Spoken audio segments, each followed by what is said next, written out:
The Galactic Combat Academy on Nexus Prime was supposed to be the finest place in the universe to train warriors. Emperors praised it. Generals bragged about it. But to Maya Brooks, it was just another boring school filled with oversized egos and underdeveloped common sense.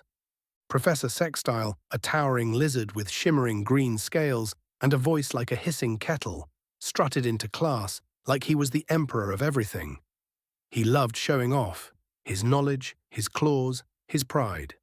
Today, like every day, he stood in front of the galaxy's scariest group of students and oozed confidence.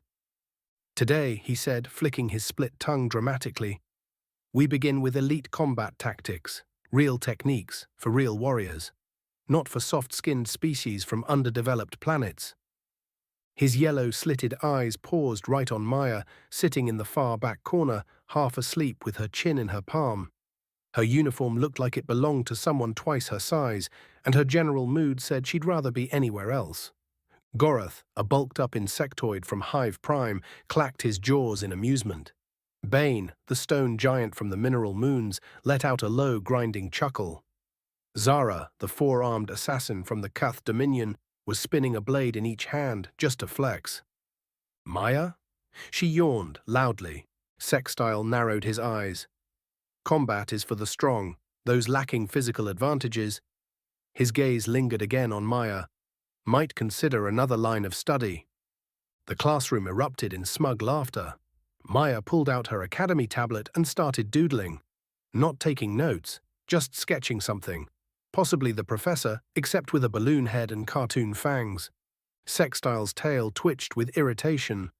Miss Brooks, he called, since you seem so confident, perhaps you'd care to show the class what your species considers combat technique. Maya looked up like someone had asked her if she wanted soup. Me? Really? He nodded. Yes, come forward. Let's provide a little demonstration of real strength. The room buzzed with excitement. Everyone expected a comedy show. Maya shrugged, slowly dragging herself to the front of the room like a kid being asked to clean her room. Sextile raised one scaly arm. Now, he said, speaking like a nobleman giving a speech, I will demonstrate how true warriors handle attackers. He reached toward her wrist, slowly, dramatically, overconfidently. And then, Maya moved. Barely. Her hand rose just enough to meet his wrist, not with a punch, not with power, just calm, perfect placement. And twisted.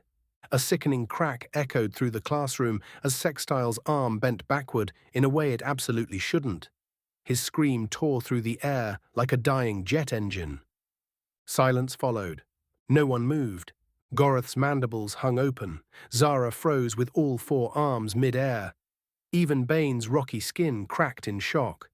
Maya blinked, still holding the professor's mangled wrist gently like it was a fragile teacup. That's not supposed to do that, huh? She let go. His arm dropped with a thud. Sextile stumbled backward, clutching the destroyed limb, his scales shifting colors like a broken mood ring. Anyone want to guess what just happened? She asked calmly. No? Okay, I'll explain. She dusted off her hands like she'd just swatted a bug. Humans, she said, aren't about size or strength. We're built for survival. We don't fight to look scary. We fight to win. Stillness. You guys fight each other, same size, same rules. We grew up fighting everything, bigger, faster, scarier. So we figured out ways to win anyway.